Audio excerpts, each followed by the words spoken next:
నవాబ్పేటలో అతి దారుణంగా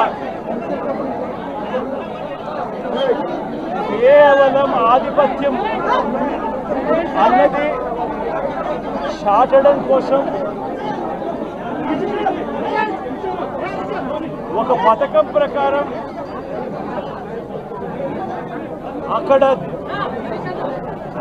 కర్రలతో అతి దారుణంగా దాదాపుగా 20 మంది కలిసి కర్రలతో అతి పాశవికంగా కొడుతూ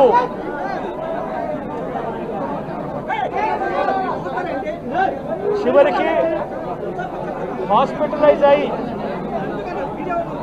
తీవ్రమైన దెబ్బలతో వాళ్ళు హాస్పిటల్లో ఉంటే ఏం సాధిస్తా ఉన్నారు చంద్రబాబు నాయుడు గారిని అడుగుతా ఉన్నాను. మీరు చేసే ఈ కిరాతకాలు, ఈ దారుణాలు వాళ్ళ ప్రజలు ఏమన్నా భయపడతారనుకుంటున్నారా? ఎవరు భయపడరు. ఇది ఇంకా కోపంగా మారుతుంది. ఇది ఇంకా కోపంగా మారి చంద్రబాబు నాయుడు గారిని, తెలుగుదేశం పార్టీని రెండింటినీ కూడా బంగాళాఖాతంలో కలిపే పరిస్థితులు కూడా దారితీస్తాయి. మామూలుగా కొత్త ప్రభుత్వం వస్తే ఆ ప్రభుత్వం మీద వ్యతిరేకత రావడానికి కాస్త కూస్త టైం పడుతుంది. కానీ మొట్టమొదటిసారిగా చూస్తూ ఉన్నాం చంద్రబాబు నాయుడు గారి మీద వ్యతిరేకత అన్నది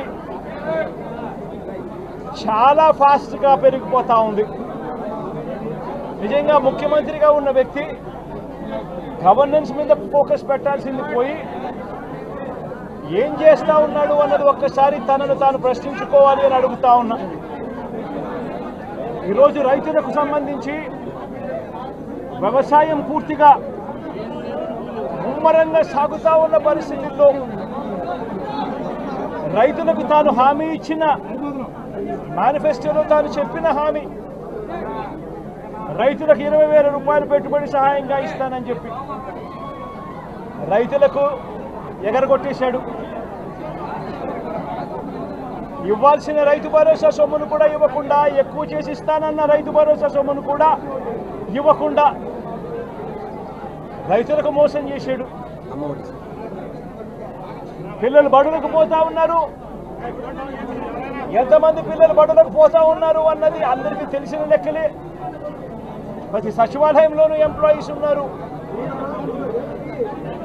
మండల ఎడ్యుకేషన్ ఆఫీసర్లు ఉన్నారు. అయినా కూడా తల్లులను మోసం చేస్తూ అమ్మఒడి ఎగరగొట్టేశారు. ప్రతి పిల్లాడికి ఇస్తాను అని ఎన్నికలప్పుడు చెప్పిన హామీ నీకు 15,000, నీకు 15,000, నీకు 15,000, నీకు 15,000 అని చెప్పి ఆ ప్రతి పిల్లాడిని చూపించి ఇస్తాము అని చెప్పి ఆ పిల్లలను మోసం చేశారు. ప్రతి అక్క చెల్లెమ్మలను మోసం చేశారు.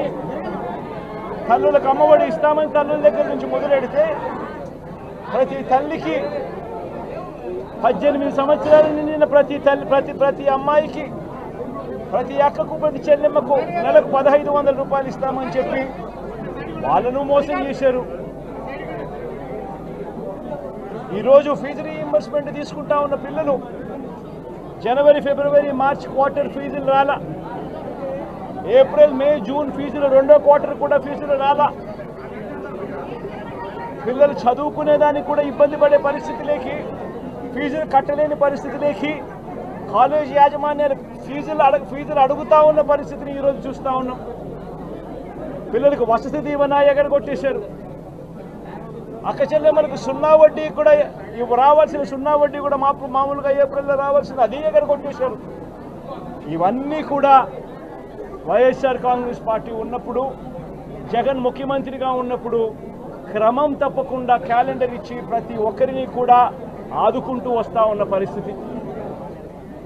అమ్మఒడి అయితేనేమి, రైతు భరోసా అయితేనేమి, విద్యా దీవెన అయితేనేమి, వసతి దీవెన అయితేనేమి, 0 వడ్డీ అయితేనేమి, మత్స్యకాల భరోసా అయితేనేమి, ఇవన్నీ కూడా ప్రజలు మాకెందుకు ఇంకా ఇవ్వలేదు అని చెప్పి ప్రజలు అడుగుతూ ఉన్నారు.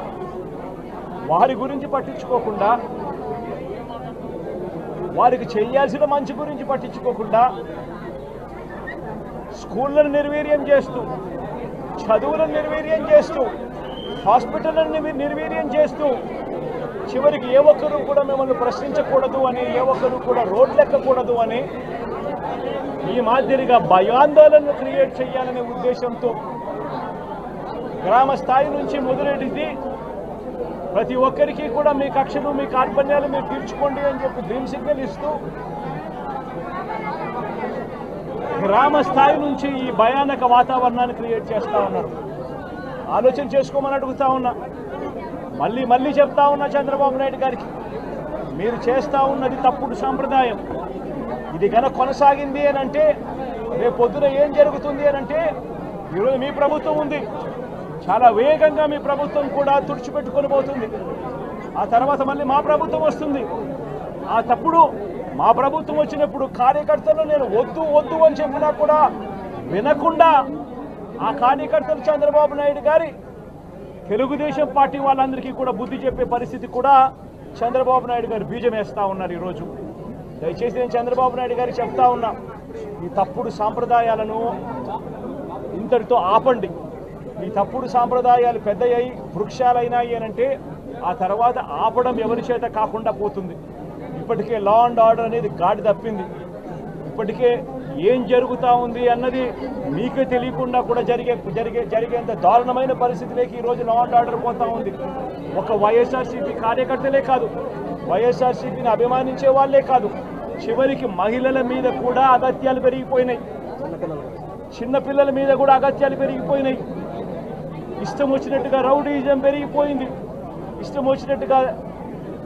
వచ్చినట్టుగా ఎవరికి బుద్ధి పుడితే వాళ్ళు చేస్తూ ఉండే కార్యక్రమాలు జరుగుతూ ఉన్నాయి. లా అండ్ ఆర్డర్ పూర్తిగా గాడి తప్పిన పరిస్థితులు కనిపిస్తూ ఉన్నాయి.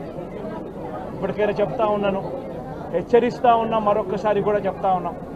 శుక్రవారం ఈ మధ్య కాలంలోనే జరిగిన ఇంకొక ఘటనలో ఏకంగా చంపేసిన ఘటన చూసాం నంద్యాలలో. శుక్రవారం నేను అక్కడికి కూడా పోతా ఉన్నాను. ఆ ఘటనను కూడా ఒకసారి రాష్ట్రం దృష్టికి, దేశం దృష్టికి కూడా తీసుకొని పోయే ప్రయత్నంలో భాగంగా అక్కడికి కూడా వెళ్ళి జరిగిన అగాత్యం, జరిగిన అన్యాయం అక్కడ కూడా హైలైట్ చేసే కార్యక్రమం కూడా చేస్తాం. ఖచ్చితంగా హైకోర్టు తలుపులు తడతాం, అవసరమైతే సుప్రీంకోర్టు తలుపులు కూడా తడతాం. ఇప్పటికే ప్రధాన రాజకీయ పక్షాలన్నింటికీ కూడా రాష్ట్రంలో జరుగుతూ ఉన్న అన్యాయాల గురించి వివరించడం జరిగింది.